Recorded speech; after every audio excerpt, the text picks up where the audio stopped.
Баршаңызға сәлем достар. Бүгінгі видеода сіздермен пакетиктің шаблонын жинайтын боламыз. Бұл пакетик ручная работа. Қазір сіздерге жиналуын көрсететін болам. Және де бұл шаблондар в электронном формате біздің веб-каналдан ала аласыз. Және де бұндай пакетиктердің артында суреті болады. Бір жағында әліпби, екінші жағында осындай сурет болады.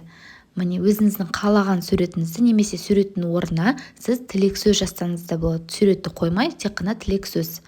Міне осы видеода мен суретті қойдым, және де сыныбын қалаған жазуды жаза аласыз өзіңіз.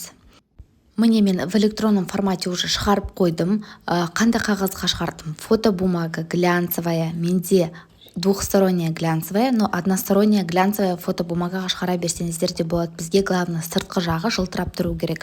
Фотобумаганың қалыңдығы болады, бөлінеді қалыңдыққа. Именно осындай пакетикқа лучше 230 граммнан жоғары қағаз алғандарыңыз дұрыс болады. Дәл осы видеода 210 граммдық, бірақ 210 граммға шоколад, бір нәрсе, линейка салсаңыз өте әдемі келеді. Ал егер де кішкене ішіне ауыр зат салатын болсаңыз 230, 240, 250, 260, сондай 300 граммдық қағазға дейін шығарасыздар. Көбісі сұрайды, 100 граммдық қағаз ала берейін ба деп. 100 граммдық қағаз ол обертка для шоколадаға арналған. Омен тек қана сіз обертки для шоколаданы орай аласыздар. Сол үшін тойбастарда, мысалы бомбонерке жасаған кезде сіз 200 граммнан жоғары қағаздармен жұмыс жасайсыз.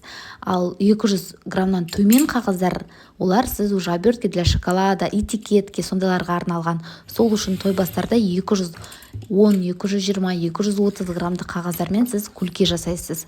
Ал осындай пакетиктер жасайтын болсаңыз, жаңағы айтқанда 230 граммнан жоғары. Міне мен уже канцелярский ножбен қиып жатырмын. Қайшымен немесе мен сияқты канцелярский ножбен қисаңыз болады. Енді қиып болғаннан кейін қараңыздар, мен қазір беговкасын жасаймын. Міне прямой сызықтарын бірінші канцелярский ножбен қиып алдым. Одан кейін беговкасын жасаймын. Сызықтар барлығы көрініп тұр. Именно қай жерден қайсы майысатыны. Сол үшін міне сгибательный майысатын жерінен беговка жасаймыз. Ол беговканың сызықтары барлығы шаблонда көрініп тұр. Просто тонкий сызықпен жасалған. Қатты канцелярский ножды баспайсыздар, үстінен жай ғана өтіп шығасыз. Қатты бассаңыз, сіздің қағазыңыз кесіліп кетеді. Енді міне беговкадан кейін көрінсе, міне сызықтар барлығы көрініп тұр анық. Енді міне осы қиып шығамыз. Белый сызықтардың барлығын алып тастау керек. Тек қана көк фонды қалдырасыз. Міне.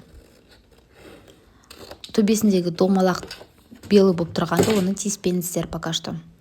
Енді бұл қиып болғаннан кейін қазір майыстыратын боламыз. Міне, енді майыстырып жатырмыз. Көрдіңіз бе, после беговки сіздің шаблоныңыз жақсы майысады. Всегда әр видеода после беговки күшті майысады деп айтамын, өйткені жаңадан бастап жатқан адамдар көруі мүмкін, олар түсінбеуі мүмкін. Сол үшін қайтадан жаңағы түсіндіріп жатырмын. Міне, после беговки шаблоныңыз күшті майысады.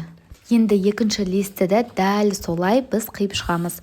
Сіз мысалы жаңағы суретті шығарғыңыз келмесе, осындай қош бол әліпби деп 2 рет печатқа жіберсеңіз болады. 2 рет печат етесіз, сонда сол шаблон шығады. Ал егер де сіз артында суретті қаласаңыз, онда бірінші қош болды әліпбені распечаткадан шығарасыз, сосын келесісін уже суреті барын шығарасыз.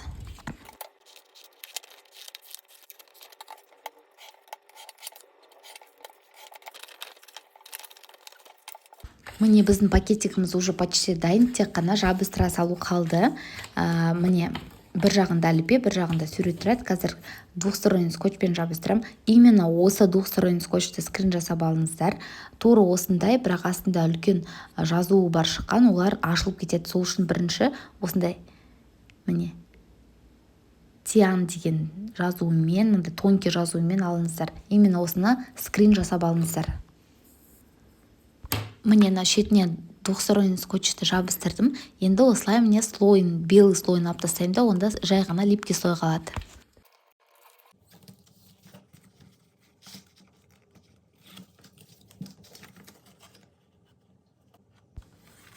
Енді қазір былай төбесін түсіріп қоямын, бірақ клейді жағып, сосын түсіретін боламыз. Астын жабыстырып, сосын төбесін жабыстыратын боламыз сіздермен. Міне асты өте оңай жиналуы, жай ғана 2 крылышкасын түсіресіз де, двухсторонний скотч немесе осындай мен сияқты клей аласыз. Клейіңіз төбесі сулы карандашевый болу керек. и осылай жаба саласыз жай ғана. Міне, все, асты барлығы жабық. Енді мына жеріне біз клей жағатын боламыз. Міне, жай ғана былай түсіре саласыз. Екі жеріне жақтым. Клейді 4 жеріне де жабыстырсаңыз болады, немесе 2 жеріне мен сияқты. Все, наконец-то енді біздің шаблонымыз почти толықтай дайын. 90%-ке тек қана дыроколмен қазір төбесін тесіп, ленточканы өткізу керек. Міне, қазір дыроколды аламын, былай кигіземін.